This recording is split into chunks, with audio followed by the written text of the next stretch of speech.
ako ng isang maliit na platito and isang tinidor. Ayan, maliit na platito and tinidor. And also, pahingi na rin po ako ng wine, a piece of wine or alak na ating pong isasama sa ating short ceremony. Ayan, sa mga bisita po ng mag-asawang Paulino and Gloria, husgahan po naman yung panoorin po natin ang ating program, a short program in honor bilang pagbibigay-pugay po sa ating nagdiriwang ng wedding anniversary. Ayan, pakihanda na po ng wine and also well as our platito. Ayan, gagawin po natin yung ginawa nila 50 years ago, di ba? We will slice the wedding cake as part of their sweetness for almost 50 years. Sana all, ano? Ako kaya umabot ng 50 years? Ay, joke lang. Pag puro humba, baka hindi na. Okay, nasa na po yung ating, ating platito. Platito nila. And also, syempre, we would like to acknowledge, maraming salamat po sa nag-aayos ng ating venue. Siguro si Kagawad na nag-aayos, ano? Kagawad Randolph? Tama ba? Diba? Thank you so much to Kagawad Randolph. At dahil dyan, may humba ka rin mamaya, Kagawad. Nako naman, puro humba na ito. Okay na? Okay po, pasunod na lang po ng wine. Wala? Ay, ang tigas niyan. Pwede na po yan. Okay! Yan talaga. Ay, kala ko T5. Okay, Sir Paulino, pwede na po kayong pumunta sa ating cake section. And as well as Manay Gloria, siya na po kayo. Ang ganda ng pangalan ni Mother, Gloria. Ibig sabihin po niya na yung pinagpapala. Sana all. Sana galing. Okay, mamaya po yun ay tagay. Is excited naman mag-inom si Tatay Paulino. Binigay agad ano naman. Sige po. Okay.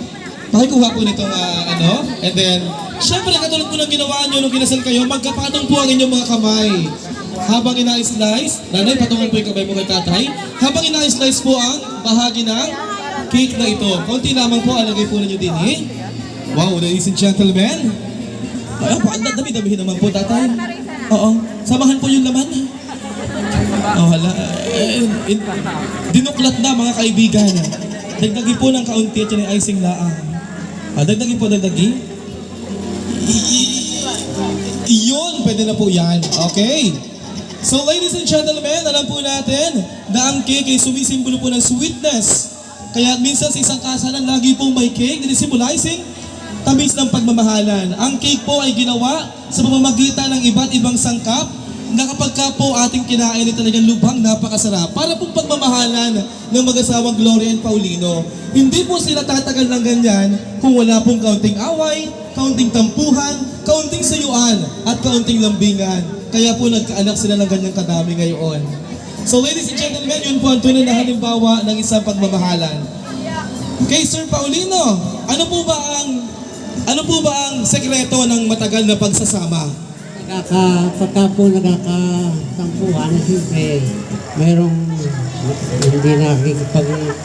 hindi natahan lang po isa. Pagka kami nagkakatahan. Uy, sabi ni Tess Paulino, ang sekreto na, ito pinapahanga ng reminder, ha? Kapag ka nagtatalo, yung isa'y batahan na lamang, ha? Yun yung trending ngayon, Dito ako sa damuhan, nagtatampo. Kaso yung isa nakita ko nasa Kesame, hubo. Nanay, Gloria, ano naman po ang sekreto sa matagal na pagsasama?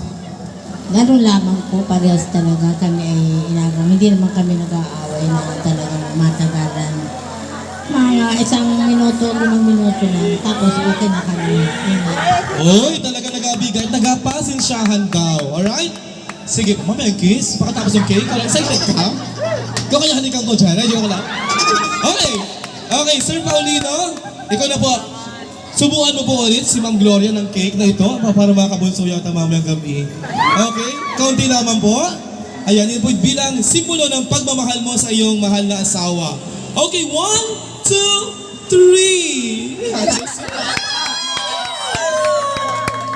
3. Ang sweet ng mag-asawa. Okay, Mother Gloria, ikaw naman po Ay, teka, may dumi po. Pakitanggal po yung dumi. Dapat ikaw po nagtanggal. Para sweet. Para sa Facebook, naka na ice cream. Okay, Nanay Gloria, ibalik ko po ang pagmamahal ni Sir Paulino sa iyo. Alright? Napaka-sweet naman. At syempre, ang pinakahihintay niya, matamis na halik. Man! Sir Paulino, alangin mo po ulit ng isang halik si nanay. 1, 2, 3! Matamis nun. Okay, so next po, syempre katulad po ng kanilang unang pagsasama, sila po ay nagtagayan ng alak for the very first time. And after 50 years, magtatagayan po ulit sila ng alak. Buksin naman po, Arya. Hindi kasi rin naman sa emperador. Okay. Nanay, tatagayan mo po ang iyong mahal na asawa ng emperador. Hapon-hapon po yata nagawa yan, ano? Hindi naman. Minsan pa, minsan. Tagay po ng konti, yung kaya po niyang inumin. Okay, once again, ang pagtatagayan po ng mag-asawa ng isang alak ay sumisimbolo na anuman po ang kanilang pagsubok na pinagdadaanan sa buhay kanila pong kinakaya for almost 50 years. Ay, isa, kulang. Wala bagang isa pang tagayan dyan? Isa pa daw pong baso. Ayun talagang magkakaunay, oh. Magkaling kiss? Ayan, okay. Ay, sorry po. Ayan, sa mga bisita po ng mag-asawang Paulino and Gloria, ayan, after this po, magla-lunch po tayo sabay-sabay at sabay-sabay din tayo uuwi. Ah, teka raw, inaunahan ko na kayo at ang konti naman ang agawin, ano? Sir, mauwi na po ako at gauna pang baka. Wala naman palang baka sa kanila, ano? Ay, talaga naman. Saan nga yun ay? Sa Mahinhin, buwak nung nag-event ako sa Mahinhin. Ako may uuwi na, sir, kasi may baboy sa bahay. Sabi nung kapitbahay, sir, bulaan yung walang baboy yun. Okay. Nasaan na po yung isang baso? At syempre, thank you so much sa naghanda po ng PowerPoint presentation o ng ating video presentation. Maraming salamat sa naghanda ng video presentation. Okay, yan, ang ganda. Nanay, tagayan mo naman po si Tatay Paulino. Ako na po ang magalagay. Iyan, tama na po yan. Ah, dami baga. Oh. Wala, laban na yan. Nanay po yung tubig ay ha, bakit matigakan? Okay, so magka-cross po ang inyong mga kamay. Yan, ang ganda yan. Ah, mamaya. Kabilangan ko. Ladies and gentlemen, bakit na po nakakross ang kamay? Siyempre, ito po ay pinapatunayan nila sa atin for almost 50 years na kaya po nila ang kanilang buhay bilang mag-asawa ng matiwasay, ng mahusay bilang mag-asawa. Ang mga pagsubok po na kanilang pinagdaanan ay kanilang pong pinaglampasan, magkahawak ang kamay. Magkahawak ang kamay bilang Mr. and Mrs. Privado. Alright, palakpakan po natin sila for their golden wedding anniversary. At sa pagkakataon pong ito, ang lahat po ay bibilang ng 3. Sabay takbo. Pwede po ba? Joke lang. 1, 2, 3. Tatagay po silang sabay. Ready? Bilang po tayo. And 1, 2, and 3. Yes! May tubig po dyan ay. O, palakpakan po naman natin ang mag-asawa. Ayan, tagay po nanay. Ayan. At syempre, dahil tumagay sila mga cross ng kamay, isa po ulit na matamis na halik, ladies and gentlemen. Okay, bilang po ulit tayo ng 3. Tatay, pakikiss po si nanay. Ready? And 1, 2, and 3. Okay, thank you so much. Dahil kanina po, during ditubong ay nagsabi na tayo ng pera sa kanila, supposed to be dapat kasama po sa program yung pagsabit ng pera sa kanila. Pero dahil nagsabit na kanina at baka walang pamasahing taga Bulacan, ay hindi na ako gapasabit. Ano? Okay, so this time, isa po munang mensahe ang ating maririnig mula sa mag-asawa at ating pong sila-celebrate ngayon. O tatay, ano po ang masasabi mo sa iyong mga bisita, sa iyong mga anak? Ay, maraming salamat po. Ang aking mga anak po ay naito't nagbuo. Walang bawas ang kanila sa bawat isa. Sa kampang pagsasama 50 taon ay wala po kaming bawas ang mga pamilya. At sa ating po mga kaibigan, parehin at saka kamag-anak ay nandito po sa ating harapan. Maraming po salamat sa inyo lahat. Okay, thank you so much, nanay. Ayan. How about nanay? May message po si nanay.